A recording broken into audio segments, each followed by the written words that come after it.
আইয়ুব বাচ্চু অনেকের কাছে guitar icon, অনেকের কাছে বস, কারো মতে আগলি ভয়েস, আবার কারো কাছে খুব ব্যক্তিত্ব সম্পন্ন একজন মানুষ। একজন বাংলাদেশি সঙ্গীতজ্ঞ, গীতিকার এবং গিটারিস্ট হিসেবে খ্যাত। সকলের ভীষণ প্রিয় এই ব্যক্তিটি, যাকে না ভালোবেসে পারা যায় না। খুব ছোটবেলা থেকে গিটার ও গানের প্রেমে পড়ে যায় এই মানুষটা, যে কিনা গিটার গিফট নিবে বলে বাবার কাছে প্রতিশ্রুতি দেয় ভালো পড়াশোনা করবে, ক্লাসে ফার্স্ট হোক, আর তাই করেন।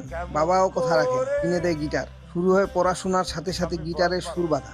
এই লোকটার গায়কী স্টাইল আর গিটার প্লেয়িং শুনলে বোঝা যায় বাংলাদেশে কোন লেভেলের আইকন ছিলেন তিনি। সঙ্গীত বোদ্ধাদের কাছে এবি, আমার কাছে এবি নামটা ভীষণ পছন্দের, তাই আমিও তাকে এবি স্যার বলে ডাকি। এবি স্যার গায়ক ও গিটারিস্ট হিসেবে পুরো বিশ্বে জনপ্রিয়তা লাভ করেছিলেন। 1976 সালে যখন তিনি সবেমাত্র কলেজ জীবনের শুরু, ঠিক সেই সময়ে শুরু করেন গোল্ডেন বয়েস নামে একটি ব্যান্ড। প্র্যাকটিস করতেন যেখানে সেখানে। একদিন এক দোকানের সামনে বন্ধুরা শো বাজাচ্ছিলেন, পাশের টেবিলেই বসা ছিলেন সেই সময়ে আর এক সঙ্গীত মহারথী জেমস। এবির বাজানোর স্টাইলটা তাকে অনেক টানে, পরিচয় হয় দুজনের। সেই সময়ে জেমস অফার দিয়ে বসে দুজনে একই ব্যান্ডে কাজ করার। অনেক ভেবে আইয়ুব বাচ্চু 1977 সালে ফিলিংস, বর্তমানে নগরবাউল ব্যান্ডে যোগ দেন। এই ব্যান্ডে উনি 1980 সাল পর্যন্ত কাজ করেন। এরই মাঝে সেই সময়ে বাংলা দাপিয়ে বেড়ানো ব্যান্ড সোলসের চোখে পড়ে যায় আইয়ুব বাচ্চুর দিকে। ডাক আসে সোলস থেকে। সমঝোতার মাধ্যমে ফিলিংস ছেড়ে লিড গিটারিস্ট হিসেবে যোগ দেন সোলস ব্যান্ডে। 1980 থেকে 1990 সাল পর্যন্ত পুরো 10টা বছর সোলসের সাথে একই পথে পথ চলেন। সোলসের শুরুর দিকে 4টি অ্যালবামে কাজ করেন তিনি। সেই বিষয়ে জানতে আমাদের সোলস নামে একটি ভিডিও আছে, সেই ভিডিওটি দেখে আসতে পারেন। কিন্তু সোলস যে স্টাইলে গান করতেন সেই স্টাইলের বাইরে, অর্থাৎ আইয়ুব বাচ্চু মেটালের প্রতি ভালোবাসা অনেক বেশি গভীর ছিল।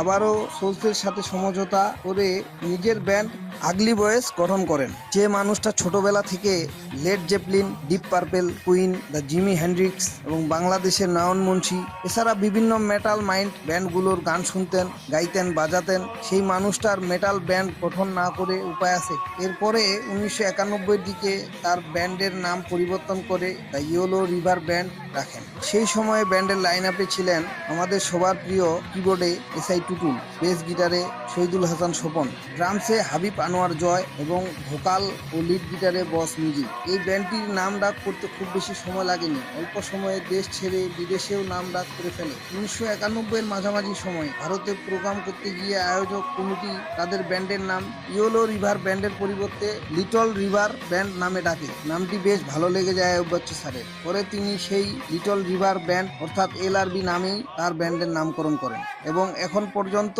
এই ব্যান্ডটি এলআরবি হিসেবে বিশ্বে নাম করে আসছে। এলআরবি গঠন করার আগে সোলসে থাকাকালীন সময়ে আইয়ুব বাচ্চু একজন একক শিল্পী হিসেবে কাজ শুরু করেন এবং সেই সময় অর্থাৎ 1986 সালে তিনি তার একক অ্যালবাম রক্ত গোলাপ এবং 1988 সালে ময়নার নামে 2টি অ্যালবামে কাজ করেছিলেন এবং সেই সময়ে সঙ্গীতাঙ্গনে বেশ ভালো একটা নাম ডাকও করে ফেলেন। তাই তার ব্যান্ড গঠনের পর তার ব্যান্ডকে বাংলাদেশে রিপ্রেজেন্ট করতে খুব একটা বেগ পেতে হয়নি। মিউজিক ইন্ডাস্ট্রিতে আইয়ুব বাচ্চুর সাথে সবার খুব ভালো সম্পর্ক ছিল বলেই তার একক অ্যালবাম 2টিতে কাজ করে দেয় ফিলিংসের ফান্টি ভাই, মাইলসের মানাম আহমেদ, সোলসের পিয়ারু, ইমন, মিন্টু, সব বাঘা মিউজিশিয়ানরা। এলআরবি ব্যান্ড হিসেবে মিউজিক ইন্ডাস্ট্রিতে আসার পর 1992 সালেই বাংলাদেশের প্রথম ডাবল অ্যালবাম এলআরবি 1 এবং এলআরবি 2 একই সাথে প্রকাশ করেন। এরপরে ধারাবাহিকভাবে একের পরে এক অ্যালবাম বের করতেই থাকেন এবং প্রতিটা অ্যালবামেই তার কোনো না কোনো সুপার ডুপার হিট গান থাকতই। এজন্য আইয়ুব বাচ্চুর শ্রোতাপ্রিয়তা এত বেশি, তার জনপ্রিয়তা এখনো এতটুকু কমেনি। যাই হোক, তার সেই ব্যান্ড অ্যালবামগুলো হলো 1993 সালে সুখ, 1994 সালে তবুও, 1995 সালে ঘুমন্ত শহরে, 1996 দিকে স্বপ্ন, 1998 সালে বিস্ময়, 2001-এ মন চাইলে মন পাবে, 2003-এ অচেনা জীবন, 2005 সালে মনে আছে নাকি নাই, 2007-এ স্পর্শ এবং 2012-তে যুদ্ধ। এইসব অ্যালবামের সুপার ডুপার হিটগুলো হলো রূপালী গিটার, আমার বাংলাদেশ, ঘুমন্ত শহরে, সুখ তারা, মন চাইলে মন পাবে।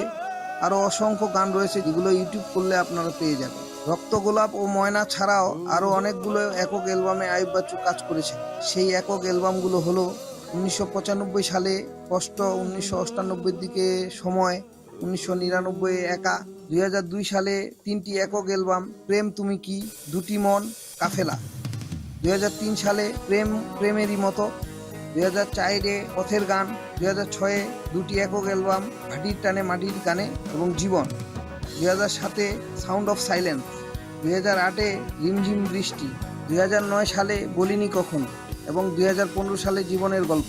এই সবগুলো অ্যালবামেই অনেকগুলো হিট গান রয়েছে।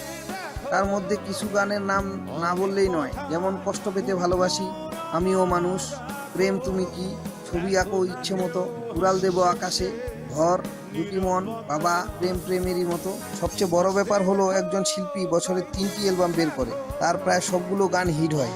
এতেই বোঝা যায় গানের প্রতি এই মানুষটার কতটা অনুরাগ ছিল। আমাদের প্রিয় আইয়ুব বাচ্চু অনেকগুলো সিনেমায় প্লেব্যাক সিঙ্গার হিসেবে কাজ করেন। এর মধ্যে সবচেয়ে বিখ্যাত গানগুলো হলো আম্মাজান, সাগরিকা, আমি তো প্রেমে পড়িনি, এক কাপ চা, কেয়ারফুল কেয়ারলেস। এছাড়া আরও অনেকগুলো সিনেমায় গান করেছেন তিনি। আইয়ুব বাচ্চু অনেক ডুয়েট অ্যালবাম এবং অনেকগুলো যৌথ অ্যালবামে কাজ করেছেন। সেই অ্যালবামগুলো সম্পর্কে আমরা নেক্সট কোনো এপিসোডে গল্প করব। এত কিছুর পরেও জীবন তো ছোট। এই ছোট্ট জীবনে চিরকাল বেঁচে থাকার জন্য এমন কিছু করে যাওয়া দরকার যেটা আমাদের চিরটা কাল বাঁচিয়ে রাখবে।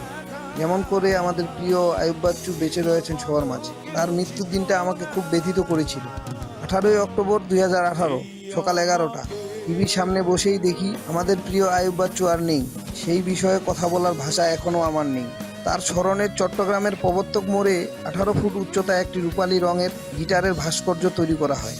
বাংলাদেশের ব্যান্ড সঙ্গীতের অবিস্মরণীয় অবদানে স্বীকৃতি হিসেবে প্রখ্যাত শিল্পী আইয়ুব বাচ্চু 2026 সালে 21 পদকে ভূষিত হয়েছেন। আইয়ুব বাচ্চুর স্বপ্নের সেই এলআরবি ব্যান্ডটি এখনও মরে যায়নি, এখনও দাপিয়ে বেড়াচ্ছে শহর থেকে গ্রাম, এবং ব্যান্ডটির হাল ছেড়ে দেয়নি অন্যান্য সদস্যরা। আবার নতুন করে যোগ দিয়েছেন আইয়ুব বাচ্চুর ছেলে আহনাফ।